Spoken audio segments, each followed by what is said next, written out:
We'll try that guy. Hey, Trent, what's going on? Hey, I have some opinions about the U.S. Open. I would hope so. I really, the course was extremely difficult, and I don't think the golf fans that paid to go to see that tournament had the accessibility that they paid for going to see that because of the elevation changes at that course. That's number one. And then the Fox sports coverage was absolutely, in my mind, terrible because, I'm a huge golf fan. I love the majors. I love the Masters. I love the U.S. Open. I think the best U.S. Open I ever saw on TV was probably the 2012, in recent memory, was 2012 at the Olympic Club, and then closely followed by Marion, 2013. But this on Chambers Bay, Fox just butchered it. They had all this technology, to try to encourage things and make things work, and it just didn't work for them. They had commentators that didn't. Corey Pavin was a U.S. Open champion, and they made him an on-course reporter instead of up in the 18th hole tower, replacing Greg Norman. But, I have a bias towards Greg Norman, too, and I didn't like how he was favoring the Australian golfers. You mean like Louis Oosthuizen? He was my pick to win.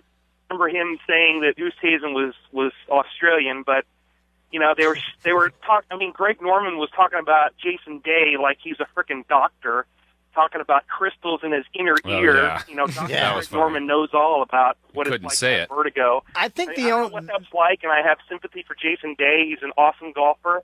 But come on, Greg, that's a little bit below your pay grade to try to diagnose what vertigo is. Thank you, Dr. Greg. I think the only analyst that did really good was Flesh. I thought he was decent. Yeah, and Fletch was good. The commentary was so bad. I just did my own commentary on the recorder that I have, and with the sound turned up. But what happened to Tom Weisskopf and Julie Inkster didn't get the credit she deserved because she grew up at Pasatiempo golf course that had Poa annua grasses, and she was talking about, hey, well, if you're talking about the greens, I know something about Poa annua, and I don't know if they shut her mic down because she said something that outranked Greg Norman. But it was just the shot tracker was good.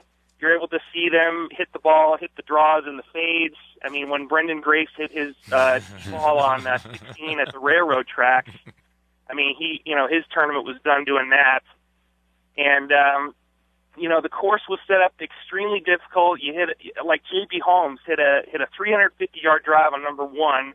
His second shot lands on the green, and it's 5 feet from the hole, and then the ball rolls off the green into the bunker. Yeah. It's just stuff like that drove me nuts. Yeah, but these guys go there early and play practice rounds. By the fourth round of a U.S. Open, you would think by then you know where to hit the ball and where not to. I don't know. It's frustrating because you want. That's all well and good if you have practice, but if you land a ball that's at least 5 feet from the hole, it should stay, and it shouldn't. And cutting a cup on the side of a hill on a green is actually.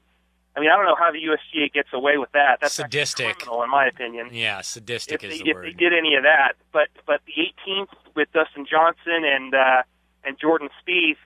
That like you were saying earlier, the caddy talking with Jordan Spieth was a great was great audio there, and just I thought the mic in the hole was a good idea because you could listen to the golfers do what they do before the putts and all that, but just the commentators were just driving me nuts the whole day. So thank you. Yeah, you got it, Trent. Have a good one, man.